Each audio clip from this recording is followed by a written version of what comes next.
So just had a quick counseling session with a business partner of mine, and we talked about a topic that comes up frequently in business, right? When you talk about integrating your business with friends. And sometimes that can be a tough situation to be in, right? Because you love your friends, you have this relationship that extends beyond the business. But I guess what I had to share with them is simply this. There's this concept that you have in business. You have 2%ers, you have 18%ers, as I call them, you have 80%ers. And this shows up in any type of business endeavor that you'll be involved in. It shows up in any type of organization, typically. I think it's referred to as Pareto principle.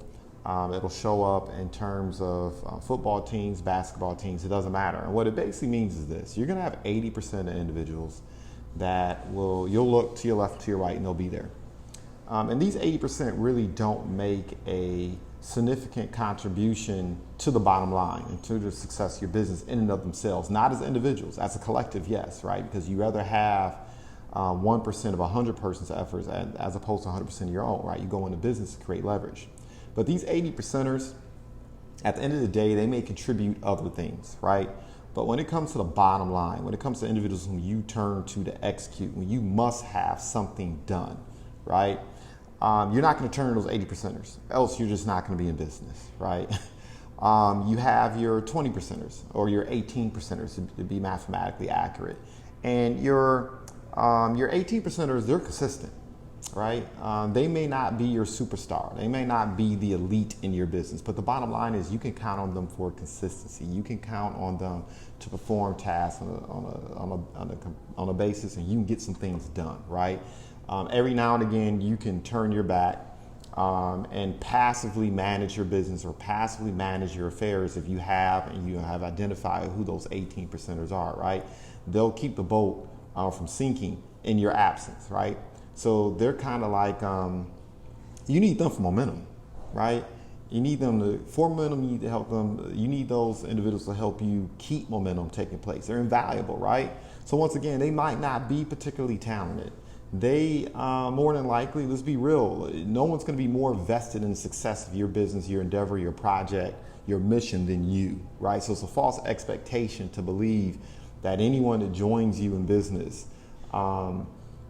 even sometimes your own quote unquote partners, right, are going to be just as vested in the success as you, the founder, right? So just be aware of that. But you can't count on them to be consistent and make the contributions that are necessary for you to keep the business going, right? So they're invaluable. And then you have the 2%ers. The 2%ers are the elite. The 2%ers are the individuals who provide the spark. The 2%ers are the individuals who you can not only count on to maintain and perform tasks, but to lead, right? They've bought into the vision. They've bought into the mission. They've bought into the business or the organization. And they don't only see it as an occupation or a job. The 2%ers see it as a means in which to advance themselves, right?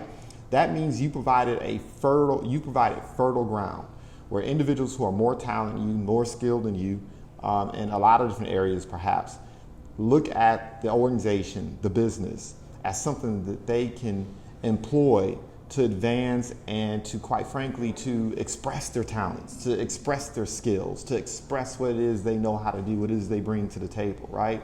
Because as a good leader, you've created environments for opportunities for individuals to do that. And the 2%ers are the ones that you can just, you envision a project, you envision a task, before you're finished the sentence, boom, I got it. And they can run off and make it happen, right? They can go out there and execute just like you would. Now, I always caution, at the end of the day, look, even the 2%ers may not be as vested, right, in your organization, your vision, to come to the extent you are, but they may be as invested. And as long as you provide and create environments of opportunity for them to express themselves, showcase their talents, and be rewarded, right, for performing above and beyond the 18%ers and the 80%ers, things are going to be good, right? You're going to accomplish a lot. And when you're working with family, when you're working with friends and people in general, one of the most valuable lessons that I've learned personally, and still learning, is how to identify who your 2%ers, who your 18%ers, and who your 80%ers are. And sometimes personal relationships can cloud your vision.